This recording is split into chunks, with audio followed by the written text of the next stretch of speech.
meet up with my bio mom. She looked distressed while greeting me, so I asked if anything happened. She then explained to me in a quick response that her oldest daughter, 13F, has had health issues and she needs $25,000 for medication.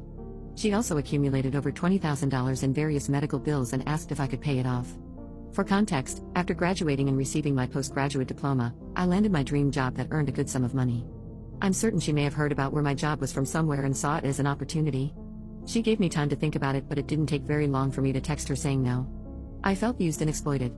She never wanted to meet me, she just wanted money from the child she left to help the other child that she loves. After giving her my response, I was soon bombarded with text messages from her husband telling me what a nasty piece of work I was, followed by more texts from my bio mom about how I'm so cruel for not helping out my sister due to my grudge against her. And then, to top it all off, I was getting some messages from family members from her side of the family questioning why I'm being so difficult. Update 1. I've learned more about what was happening in my bio mom's family. First of all, I questioned why she had 3 more children despite her postpartum depression. It turns out that she and her husband found out early on about the severity of their first daughter's illness.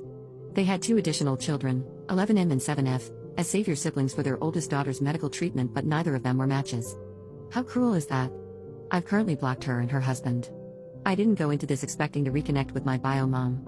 That wasn't the plan. I already have a mom, and I didn't need another one. I just wanted to give her a chance to explain herself. I never wanted a mother-daughter bond, just to be cordial or friendly.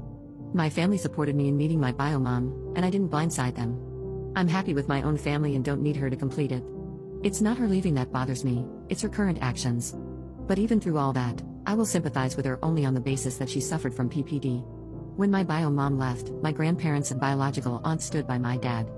They raised me alongside my parents.